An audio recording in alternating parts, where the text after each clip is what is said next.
Graça e paz. Eu sou o pastor Márcio William Chaveiro, sou o seu professor de pregação expositiva.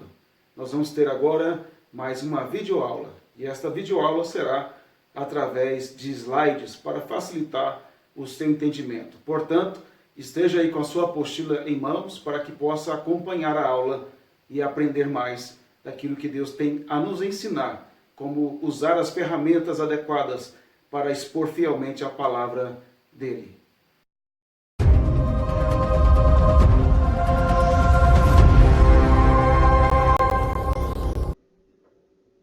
Essa é mais uma aula da pregação expositiva.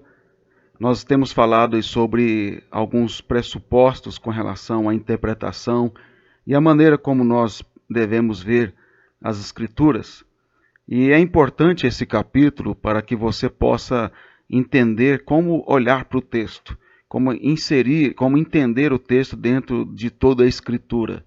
Nós não podemos interpretar a Bíblia à parte de toda a revelação. A revelação ela é progressiva e ela é uma unidade, ou seja, os livros não podem ser entendidos corretamente, separados à parte de toda a Escritura. Então é importante que você amadureça essa questão e entenda realmente a importância de se tratar desta forma. Dentro da apostila eu coloco uma perspectiva que Gerhard Voss, que é o pai da teologia bíblica, ele coloca estruturalmente como devemos olhar para toda a Escritura. Ele coloca que o Antigo Testamento ele prepara para o fato, ou seja, o Antigo Testamento é cheio de profecias, narrativas, de acontecimentos que são registrados ali, que estão apontando para Jesus. Ele é o fato, para a vinda do Senhor Jesus. O Evangelho ele vai registrar o fato, ele vai recordar o fato, ele vai falar sobre o Messias, sobre o que Jesus fez. Como, por exemplo, você pode ver no Evangelho que Lucas escreveu para Teófilo. Ele escreve sobre a vida do Senhor Jesus, explicando a razão do seu ministério, com base no Antigo Testamento. Então, os Evangelhos, eles recordam o fato, eles registram o fato é Cristo. As epístolas, as cartas, elas interpretam o fato, elas explicam teologicamente por que Jesus veio, por que ele morreu, por que ele ressuscitou, por que ele foi assunto aos céus, por que ele delegou à igreja a grande comissão para pregar o evangelho a todas as nações, por que ele tem autoridade no céu e na terra, e assim por diante. Ou seja, o Antigo prepara, o Evangelho registra e as epístolas interpretam. Essa é a maneira como você deve olhar para toda a Escritura. É um dos aspectos ou uma das formas que você pode olhar para a Escritura. Outra maneira também que você pode enxergar é que a lei é o fundamento da chegada de Cristo, o Antigo Testamento. A história ou as narrativas, os textos narrativos no Antigo Testamento, eles preparam para a chegada do Senhor Jesus. As poesias, ou que sejam os Salmos, Provérbios, Eclesiastes, livro de Jó, são livros que expressam a chegada, o desejo pela chegada de Cristo. Profecias, os livros proféticos maiores e menores, é a certeza, ou seja, profecias que mostram a certeza da chegada de Cristo. No Novo Testamento, você olha e vê os evangelhos como a manifestação de Cristo, a sua vinda, a sua encarnação, como João diz no capítulo 1, verso 14, que o verbo de Deus habitou entre nós. Ali a palavra habitou traz a ideia de tabernaculou conosco, e é exatamente isso que João coloca ali. Atos seria a propagação do evangelho de Cristo, a pregação por meio dos apóstolos e da igreja. As epístolas seriam a interpretação e a aplicação de Cristo, e a Apocalipse a consumação em Cristo. Você observa, portanto, que a ênfase em todas essas fases é o Redentor, é Cristo. Aí existe uma discussão sobre o que seria a mensagem central de toda a Escritura, seria Cristo, seria a promessa da redenção, seria reino, pacto e mediador, que é chamado de mite na teologia bíblica. Mas eu não vou entrar nessa discussão agora, porque isso seria outra disciplina, teologia bíblica. Mas apenas para mostrar que, sem dúvida alguma, não há dificuldade nenhuma em entender que Cristo é, sem dúvida, uma mensagem central. Talvez não seja a única mensagem central. Pode ser reino, pode ser pacto, juntamente com Cristo, ou promessa e assim por diante. Mas o fato é que ele é um dos aspectos desta mensagem central e é a chave hermenêutica para entender a Escritura. Portanto, é importante ter essa visão. No entanto, é importante também que você entenda que não pode ser Jesus-cêntrico, você tem que ser cristocêntrico. Qual a diferença? Jesus-cêntrico é você achar que todo o texto ele está falando de Cristo. E aí você vai distorcer o sentido do texto para adequar a esse pressuposto. Então é um Jesus-cêntrico, é uma mensagem Jesus-cêntrica. Por exemplo, quando você pega o livro de Cantares, você achar que ali é Cristo e a igreja é forçar o texto. O texto não está falando de Cristo e a igreja, ali está falando de relacionamento íntimo e serve para o encontro de casais, serve para falar sobre o romantismo e a intimidade que deve existir entre o casal, que isso é agradável ao Senhor. Agora, fazer isso de igreja e Cristo ali é forçar o texto. Imagine a linguagem que é utilizada ali, sexual, para aplicar a igreja e Cristo. É uma coisa totalmente desconfortável.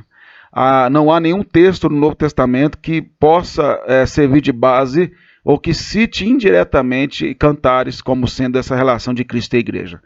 Mas, uma aplicação mais ampla, você pode dizer que uma vez que Cantares está falando do relacionamento íntimo, mostrando ali que deve existir essa intimidade, esse romantismo entre o marido e a mulher, esse romantismo só é possível se estiver cheio da palavra de Cristo, Colossenses 3,16, e do Espírito Santo, Efésios 5,18. Então você faz uma ampliação disso, mas não dizer que o texto foi escrito com esse propósito. Isso é ser Jesus-cêntrico, se você falar isso. Agora, cristocêntrico seria isso que eu acabei de falar, de usar, mostrando que o meio, ou seja, a base para se ter um casamento feliz é sempre Cristo. Não que o texto lá esteja falando diretamente dele, mas a maneira pela qual Cristo é exaltado e que nós podemos cumprir com o propósito de ter um casamento feliz é através de uma vida cheia da palavra de Cristo, como está em Colossenses 3,16. Só um exemplo para você compreender isso aí. Qual era a expectativa dos profetas do Antigo Testamento em relação à consumação, às últimas coisas? Primeira coisa, eles aguardavam a vinda do Redentor, a semente da mulher, a partir de Gênesis 3,15. Você vai ter vários textos, desde Gênesis 4, você vai ver a expectativa ali com Eva, quando tem Caim, adquirido o Senhor um varão, demonstra que ela esperava que Caim fosse o Redentor, ao contrário do que ela esperava, era filho do maligno. Lameque, no capítulo 5, pai de Noé, também esperava que Noé fosse o Redentor, mas na verdade ele era um tipo de Cristo apenas. E aí você vai ver tudo isso no Antigo Testamento. Depois eles também aguardavam o reino de Deus, a vinda do reino, embora eles entendessem que o reino seria materializado através da nação de Israel, mas eles esperavam o reino estabelecido pelo Redentor, pelo Messias.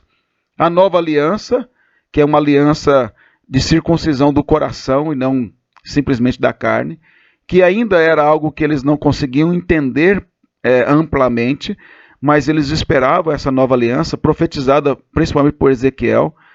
A restauração de Israel, que era uma expectativa que eles tinham, de que a nação de Israel fosse restaurada.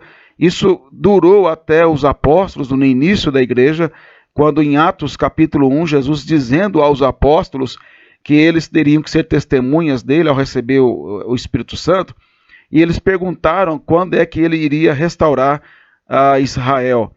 Então a visão ainda era muito nacionalista, ao ponto que teve aquele sínodo de Jerusalém para discutir a circuncisão de gentios ou não. Então a visão ainda era muito embrionária. Mas depois você vai ver que o próprio Pedro, na sua carta, ele diz que a igreja é nação santa, povo de propriedade exclusiva de Deus. Então ele entende e desenvolve esse pensamento. Então você precisa compreender que as mensagens elas são dadas de forma embrionária e elas vão desenvolvendo-se, elas vão sendo ampliadas. Outra coisa que nós também vemos é que eles esperavam o derramamento do Espírito. O Espírito sempre esteve com o seu povo no Antigo Testamento e ele era derramado esporadicamente sobre aqueles que exerciam ofícios como de rei, profeta e sacerdote. Então isso é por quê? Porque rei, profeta e sacerdote são ofícios que apontam para o ungido que é Cristo, que é rei, profeta e sacerdote. O Senhor Jesus, no batismo, foi ungido pelo Espírito Santo.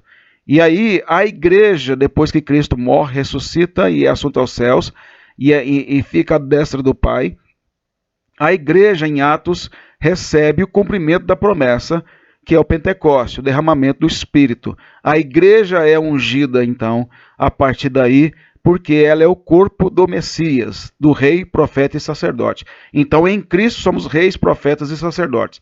Portanto, o cumprimento já ocorreu, que é o derramamento do Espírito. O dia do Senhor era outro aspecto que eles também aguardavam. O dia do Senhor era, de fato, eles olhavam para a vinda do Senhor Jesus, no Antigo Testamento, como sendo um só evento. Eles não entendiam ainda que se tratava de dois momentos, a primeira e a segunda vinda.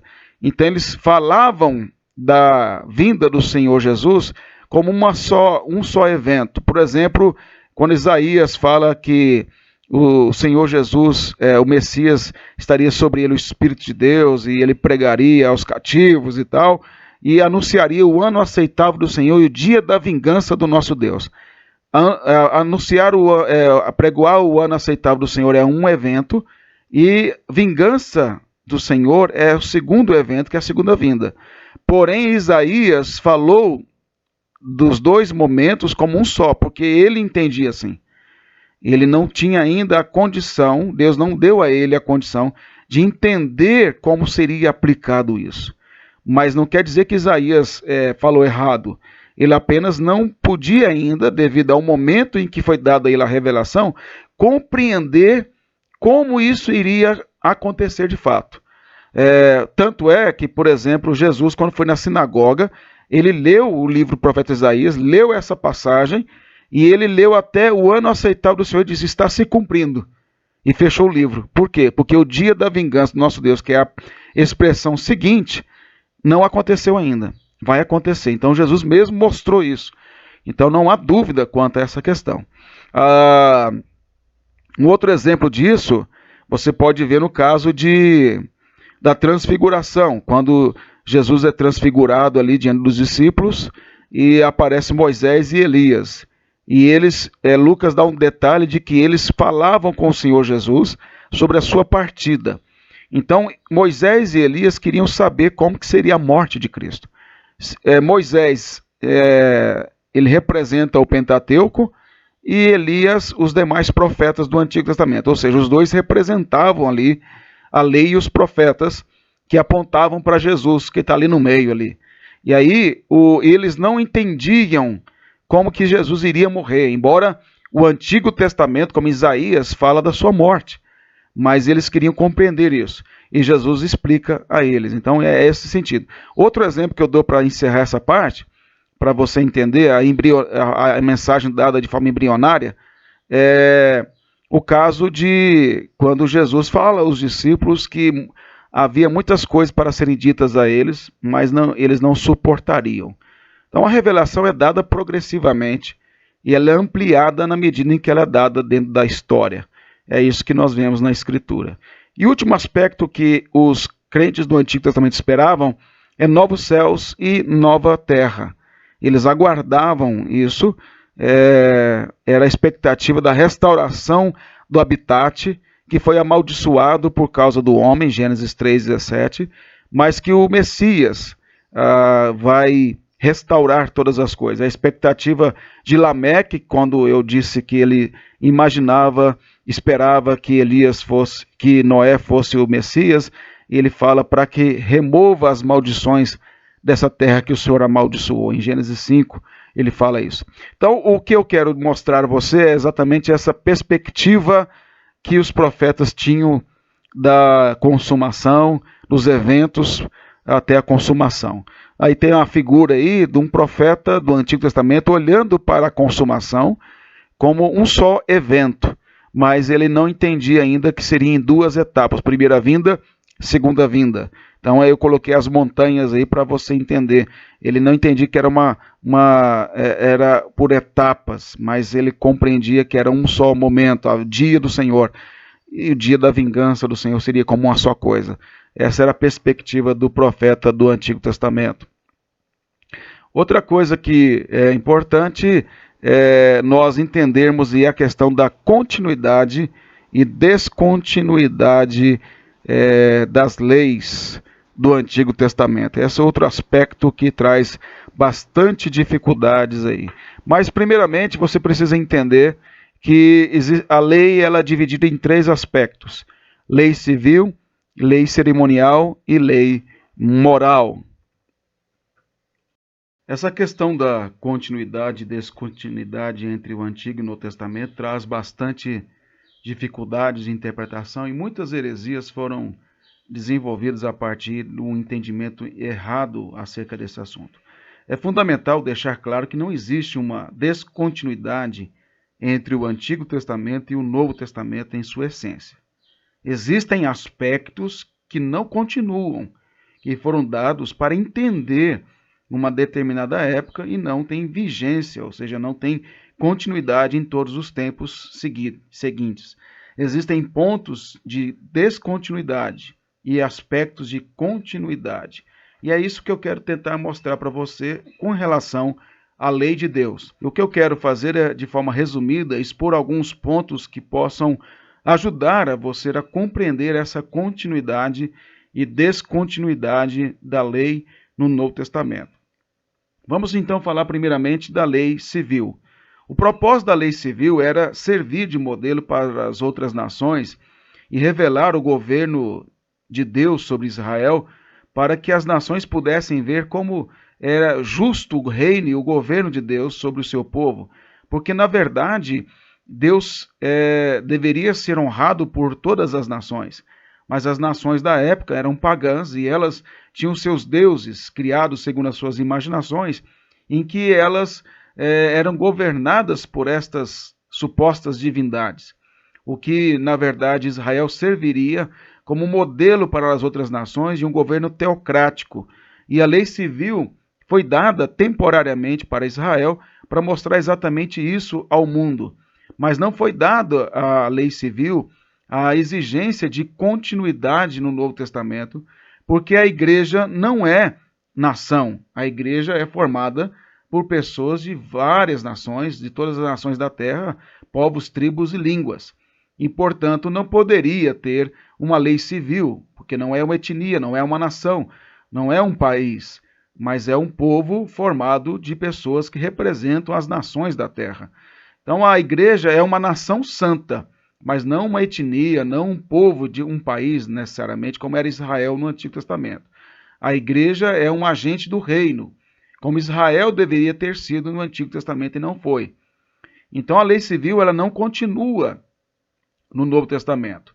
Porém, os princípios morais contidos na lei civil, de justiça social e civil, devem permanecer, mas não a aplicação da lei civil para o povo de Deus no Novo Testamento. A lei cerimonial, ela foi instituída e revelada progressivamente logo após a queda. Quando Adão quis cobrir sua nudez com folhas de figueira, por exemplo, e Deus sacrificou um animal ali e o vestiu, apontando através disso para a justificação em Cristo. Por quê? Porque para Deus matar um animal teve derramamento de sangue. E a justificação então ali simbolizada, tipificada em Gênesis capítulo 3, mostrava que seria necessário o derramamento de sangue para a purificação de pecados. E nós sabemos que a morte de animais no Antigo Testamento era para apontar para Cristo. Então você já tem isso desde Gênesis 3, que vai se desenvolvendo depois no Antigo Testamento, para que no final possa de fato ser cumprido em Cristo. Então a lei cerimonial, depois no tabernáculo e no templo, tudo isso era apontando para Jesus. O próprio tabernáculo, o próprio templo, a arca, apontavam para Jesus ali. Então as figuras eram cristocêntricas, apontando progressivamente para Jesus. Os sacerdotes, o sumo sacerdote, tudo apontava para Jesus ali. Havia também aspectos dentro do templo, do tabernáculo, que apontavam para o Espírito Santo, como as lâmpadas ali, que João fala dos 7 Espíritos de Deus lá em Apocalipse, que era, na verdade, essas lâmpadas que estavam lá no tabernáculo, depois no templo. Mas eu quero me deter aqui a Cristo, no aspecto de que a lei cerimonial, e não há dúvida, eu creio que esta é uma parte mais tranquila, de que ela foi cancelada, a dívida que constava contra nós, como está em Colossenses 2,14, e foi cravada na cruz. Ou seja, aquilo que era feito no Antigo Testamento de lei de cerimonial, ela era sombra do que haveria de vir. Quando chega a nação de Israel, isso foi formalizado, mas já era praticado desde a queda, como eu já expliquei. Então isso não tem continuidade, porque Cristo já cumpriu. Então nós vivemos o cumprimento daquilo que era sombra. Nós agora temos Cristo Jesus que cumpriu e não há mais necessidade alguma em nenhum momento de sacrifícios, como era feito no Antigo Testamento. Então a lei cerimonial não continua, mas os princípios dela de culto, sim. Quais são os princípios? Quando as cerimônias eram feitas no tabernáculo ou no templo, havia toda uma ordem, uma decência, a centralidade da palavra de Cristo. Isso também continua como diretriz para a igreja adorar o Senhor, adorar a Cristo, adorar o Deus triuno, porque tem que ter ordem, decência, tem funções diferentes e assim por diante. Então, o princípio de culto continua, mas não a lei cerimonial, vai ficar bem claro. Lei moral. A lei moral sempre existiu, porque a lei moral, ela percorre toda a Escritura e ela revela o caráter santo de Deus. Ela foi formalizada com a lei dada a Moisés, mas ela já existia e era praticada, por exemplo, em Gênesis 26:5, porque Abraão obedeceu a minha palavra e guardou o meu mandado, os meus preceitos, os meus estatutos e as minhas leis. Então Abraão guardou leis, mandatos e estatutos, os mesmos termos utilizados para referir-se à lei do Senhor, à lei moral, quando é citado para o povo de Israel. Então Abraão já era um homem que buscava guardar os mandatos do Senhor, as ordens do Senhor, a lei moral do Senhor. Quando o Senhor diz para Abraão, anda na minha presença, ser perfeito, é exatamente essa ideia de ser santo, como Deus é santo. E como é que ele saberia isso? Através da lei. Quando você olha para o Novo Testamento, você vai ver que a lei é constantemente citada. Por exemplo, você vai ver Paulo escrevendo na igreja de Éfeso, no capítulo 6, no versículo 1 a 4, ele vai falar, honra teu pai e a tua mãe, que é o primeiro mandamento com promessa. O que é isso aí? A lei moral. Então, Paulo está mostrando que a lei moral, ela continua sendo observada. Agora, vamos lá, vamos entender o seguinte. Nós crentes, estamos debaixo da autoridade da lei, mas nós não estamos debaixo da maldição da lei. Então ela continua sendo uma autoridade, porque ela revela o caminho que temos que fazer, mas ela não nos amaldiçoa mais, porque Cristo se fez maldito em nosso lugar. Cristo cumpriu a lei moral, a cerimonial, porém ele se fez maldito em nosso lugar, como se não sendo ele transgressor da lei, mas ele assumiu as maldições de nós que somos transgressores dela. Agora, o ímpio, ele está debaixo da lei e da maldição da lei, porque ele é um transgressor da lei. Então, a lei moral, ela continua sendo autoridade na nossa vida. Só que guardar os mandamentos do Senhor, guardamos em Cristo. 1 João capítulo 2, verso 5, João fala isso, que nós temos que andar como ele andou, Cristo, guardando os seus mandamentos, e nós de fato o conhecemos. Então esse é o princípio, é a ideia que da nossa relação com a lei moral. Ela não nos condena mais, ela não nos amaldiçoa mais, no sentido de que a transgressão dela nos amaldiçoaria, porque Cristo se fez maldito em nosso lugar. Porém, ela continua sendo uma regra de santificação, e que nós podemos ver ela exemplificada em Cristo Jesus. Dr. Mauro Meister cita João Calvino, que expõe 3 usos da lei no Novo Testamento. O primeiro uso da lei seria: a lei nos mostra a justiça de Deus, é como um espelho que revela a nossa pecaminosidade, levando-nos a implorar a ajuda divina. Então Calvino coloca que a lei no Novo Testamento continua mostrando a justiça de Deus e o nosso pecado, para que nós possamos sempre reconhecer que dependemos da graça de Deus. Segundo o uso da lei, Calvino diz que a lei restringe os malfeitores e aqueles que ainda não são crentes. Então a lei moral, embora transgredida pelo ímpio, ela serve como instrumento na consciência dele, uma vez que a igreja testemunha isso na sociedade. Quando a igreja é consciência moral da sociedade, da cultura e do Estado, faz com que esses princípios morais contidos na lei, não para salvação, mas para restringir o pecado do homem a partir das leis. Terceiro uso da lei, ele diz, ela admoesta os crentes e os encoraja a fazer o bem. Por quê? Porque a lei, ela não só mostra o que não devemos fazer, mas ela também mostra promessas, como no caso lá de honrar o teu pai e a tua mãe, que é o primeiro mandamento com promessa. Então a lei, ela tem esses aspectos, e a lei moral, então ela começa no Antigo Testamento, em Gênesis 1, 2, e ela percorre toda a Escritura, porque ela continua sendo o padrão de Deus. A lei, ela não pode ser vista como sendo algo que Deus baixou o padrão após a queda. Deus continua exigindo o mesmo padrão. Por isso que é impossível ao homem ser salvo por suas obras. É salvo por causa de Cristo, através de Cristo. Aí tem um gráficozinho aí da criação à consumação, mostrando aí a cruz, né, a vinda de Cristo, separando o Antigo do Novo Testamento, e mostrando a você que a lei moral, ela começa na criação e vai até a consumação. A lei cerimonial, ela começa lá formalizada com Israel, com Moisés, embora ela já era praticada antes, mas ela é formalizada ali, e ela vai até a Cristo, até a cruz. A lei civil também vai até a cruz, mas a continuidade tem apenas da lei moral. Então é só para mostrar a você essa questão aí, e entender a relação entre o que é continuidade e o que é descontinuidade com relação à palavra de Deus, a lei do Senhor.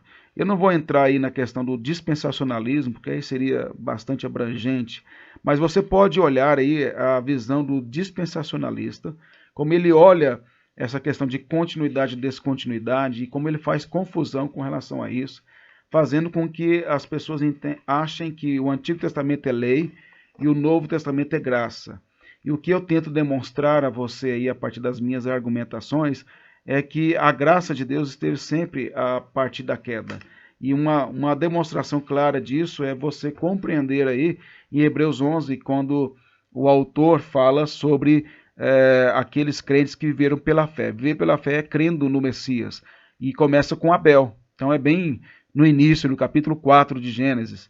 E aí a graça de Deus sempre foi, a partir da queda é graça de Deus. No Gênesis 3 você tem Deus indo atrás do homem, Jesus veio buscar e salvar o perdido. Então você tem essa ideia ali já embrionária.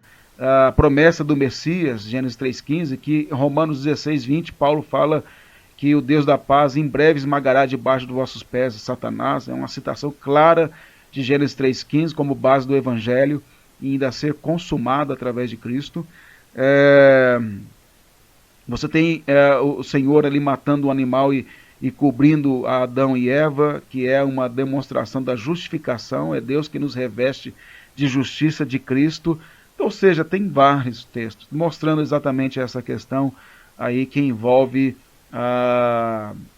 a graça de Deus no Antigo Testamento e essa continuidade com relação à lei moral no Novo Testamento. Outro aspecto que eu apenas termino essa parte aqui falando para você é a diferença entre lei e pacto. Lei e pacto.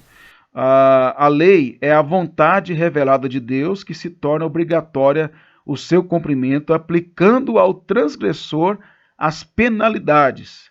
Mas se for cumprida, não serão dados os direitos ou privilégios. Então a lei, ela apenas exige um cumprimento dela, mas ela não te dá direitos ou privilégios para você cumprir.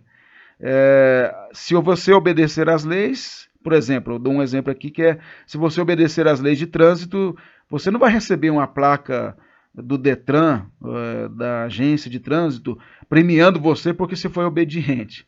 A sua obrigação é obedecer à lei, você faz mais do que sua obrigação. Então a lei de Deus, ela é uma obrigação. E não tem uma premiação a você por causa, não tem nada que você possa exigir por obediência à lei. Agora o pacto estabelece e utiliza as leis. Contudo, quando você obedece o pacto, você recebe promessas de acordo com aquilo que é prometido pelo Senhor. Então, se todas as condições impostas pelo pacto ou aliança forem cumpridas, as bênçãos decorrentes serão também ofertadas. E Deus fez um pacto conosco em Cristo, e por causa da obediência de Cristo, todas as promessas serão dadas a nós na consumação. Então, nós já desfrutamos destas bênçãos, porque Cristo conquistou por nós. Então, resumindo, é o seguinte: a lei ela traz obrigatoriedade e traz penalidade se você desobedece. Cristo obedeceu à lei, então ele é justo e nos justificou, e ele recebeu as maldições da lei em nosso lugar. Então nós não recebemos as penalidades condenatórias da lei. Agora, o pacto tem exigências, mas tem promessas. Cristo cumpriu as exigências em nosso lugar do pacto e ele recebe o direito das promessas. E essas promessas são conquistadas em nosso favor. Então, basicamente é isso aí. Depois você estude mais sobre isso e amplie seu entendimento melhor sobre essa questão. Vou parando por aqui, mas espero que você possa ter entendido estas bases que são fundamentais aí para o nosso entendimento, e que Deus o abençoe e no crescimento, na graça e no conhecimento do Senhor. Que Deus assim nos ajude cada vez mais a compreender a sua palavra. Amém.